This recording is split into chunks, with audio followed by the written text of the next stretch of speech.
নমস্কাৰ শ্ৰোতা বন্ধুসকল, কেনে আছে আপোনালোক? এষ্ট্ৰ বেদাৱতী চেনেলৰ জৰিয়তে আপোনালোক সকলোকে স্বাগতম জনাইছোঁ। আপোনাৰ ভালপোৱাজন কেনে হ'ব আপোনাৰ জানিবলৈ মন নাযায়নে? আপুনি বাৰু কাৰোবাক ভাল পাই আছে নেকি? তেখেতৰ লগত আপোনাৰ কম্পেটিবিলিটি কেনেকুৱা হ'ব আপুনি জানিব বিচাৰে নেকি? যদিহে আপুনি বিজনেছ কৰিছে তেতিয়াহ'লে আপোনাৰ পাৰ্টনাৰৰ লগত আপোনাৰ কিমান মন মিলিব সেই কথা জানিব বিচাৰে নেকি? জানো আহক, ভেদিক এষ্ট্ৰলজিৰ জৰিয়তে আপুনি আপোনাৰ পাৰ্টনাৰৰ বিষয়ে কেনেকৈ গম পাব। আপোনাৰ পাৰ্টনাৰ কোন ৰাশিৰ হ'ব পাৰে, বা আপুনি তেখেতক কেনেকৈ লগ পাব পাৰে, বা তেখেতৰ স্বভাৱ কেনেকুৱা হ'ব পাৰে। প্ৰথমতে আপুনি আপোনাৰ জন্মকুণ্ডলী উলিয়াই লওক। যদিহে আপোনাৰ হাতত জন্মকুণ্ডলী নাই তেন্তে আপোনাৰ ডেট অফ বাৰ্থ, আপোনাৰ জন্ম হোৱাৰ সময় আৰু জন্ম হোৱাৰ স্থান অৰ্থাৎ প্লেচ আপুনি কুণ্ডলী ছফ্টৱেৰত ভৰাই ল'লে আপোনাৰ জন্মকুণ্ডলী আপোনাৰ হাতত পাব। প্ৰথমতে আপুনি আপোনাৰ কুণ্ডলীখন লিখি লওক। এতিয়া জানো আহক, আপোনাৰ কুণ্ডলীৰ কোনটো ঘৰে কি বুজাইছে। আপোনাৰ কুণ্ডলীৰ প্ৰথম ঘৰে আপোনাক বুজাইছে, আপোনাৰ হেল্থক বুজাইছে আৰু আপোনাৰ লাইফৰ ডিচিপ্লিন বুজাইছে। আপোনাৰ কুণ্ডলীৰ দ্বিতীয় ঘৰে আপোনাৰ পইচাক বুজাইছে, আপোনাৰ শিক্ষাক বুজাইছে। আপোনাৰ কুণ্ডলীৰ তৃতীয় ঘৰে আপোনাৰ বুদ্ধিমত্তাক বুজাইছে, আপোনাৰ সৰু ট্ৰেভেলক বুজাইছে। আপোনাৰ কুণ্ডলীৰ চতুৰ্থ ঘৰে আপোনাৰ মাক বুজাইছে, আপোনাৰ মাৰ ফেমিলি বুজাইছে, আপোনাৰ পাৰ্চনেল লাইফ বুজাইছে। আপোনাৰ কুণ্ডলীৰ পঞ্চম ঘৰে আপোনাৰ ল'ৰা ছোৱালীক বুজাইছে, তাহাঁতৰ ইম'চনক বুজাইছে। আপোনাৰ কুণ্ডলীৰ ষষ্ঠম ঘৰে আপোনাৰ দুখক বুজাইছে, আপোনাৰ ৰোগ ঋণ শত্ৰুক বুজাইছে। আপোনাৰ কুণ্ডলীৰ সপ্তম ঘৰে আপোনাৰ পাৰ্টনাৰক বুজাইছে, আপোনাৰ স্পাউচক বুজাইছে, আপোনাৰ বিজনেছ পাৰ্টনাৰ, আপোনাৰ ফ্ৰেণ্ডক বুজাইছে। আপোনাৰ কুণ্ডলীৰ অষ্টম ঘৰে আপোনাৰ বেড লাকক বুজাইছে, আপোনাৰ ডেথক বুজাইছে। আপোনাৰ কুণ্ডলীৰ নৱম ঘৰে ফৰেন ট্ৰেভেল বুজাইছে। আপোনাৰ কুণ্ডলীৰ দশম ঘৰে আপোনাৰ কেৰিয়াৰ, আপোনাৰ ৰেপুটেশ্যন, আপোনাৰ কৰ্মস্থানক বুজাইছে। আপোনাৰ কুণ্ডলীৰ 11 ঘৰে মানে একাদশ ঘৰে আপোনাৰ লাভ ভাৱক বুজাইছে, মানে আপুনি ক'ৰ পৰা লাভ হ'ব। আপোনাৰ কুণ্ডলীৰ দ্বাদশ ঘৰে আপোনাৰ ফৰেন ট্ৰেভেলক বুজাইছে, আপোনাৰ লছেছক বুজাইছে, আপোনাৰ ডেপছক বুজাইছে। গতিকে আপোনাৰ জন্মকুণ্ডলীৰ সপ্তম ঘৰটোৰ পৰা আপুনি আপোনাৰ পাৰ্টনাৰ, আপোনাৰ স্পাউচ বা আপোনাৰ বন্ধুৰ বিষয়ে জানিব পাৰিব।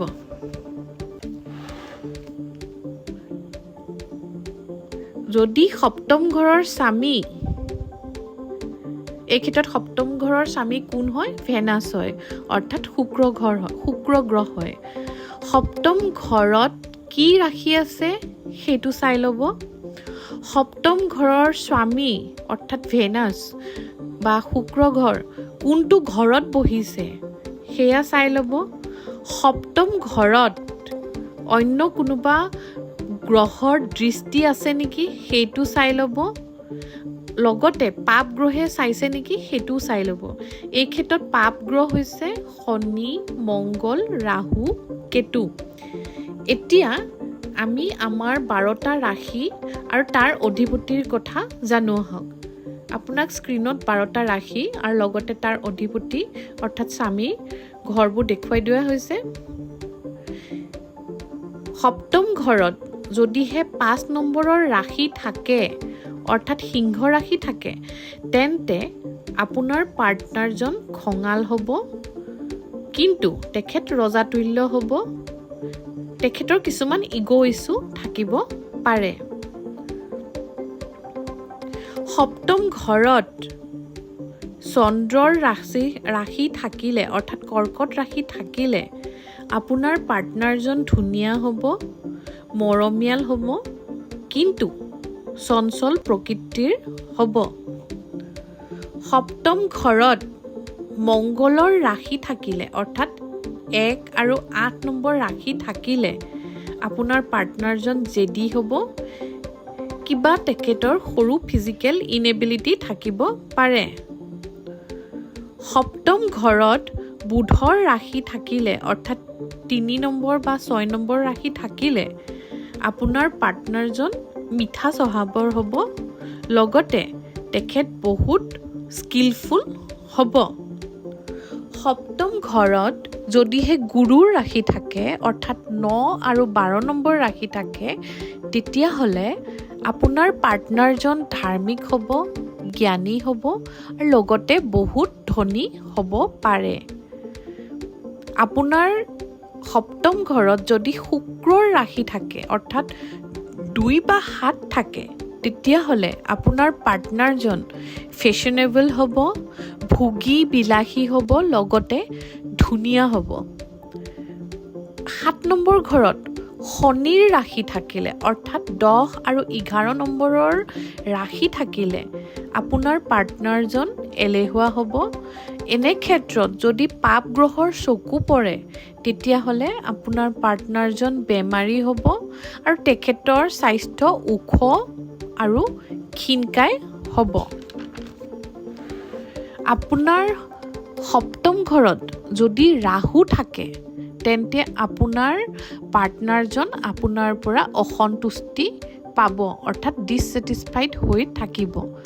আপোনাৰ সপ্তম ঘৰত যদি কেতু থাকে তেন্তে আপোনাৰ পাৰ্টনাৰজনৰ মুড ছুইং হৈ থাকিব, বহুত মুডি হ'ব, তেখেতক বুজি পাবলৈ টান হ'ব। এতিয়া আপুনি কোন ৰাশিৰ জাতক জাতিকাৰ লগত বিয়াত বহিব পাৰে? যদিহে আপোনাৰ বিয়া হোৱা নাই তেতিয়াহ'লে আপুনি কোন ৰাশিৰ জাতক জাতিকাৰ লগত বিয়া পাতিলে আপোনাৰ সম্বন্ধটো সুখৰ হ'ব এই কথা জনোৱা হওক।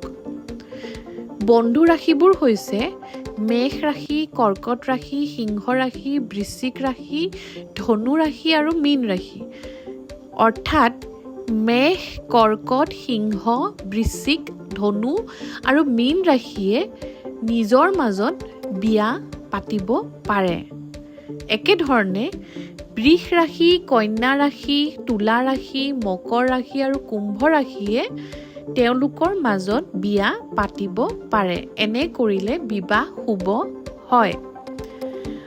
এতিয়া আপোনাৰ মনত এইটো ভাৱ আহিছে নেকি যে আপোনাৰ পাৰ্টনাৰজন ধুনীয়া হ'বনে নাই? জানো আহক।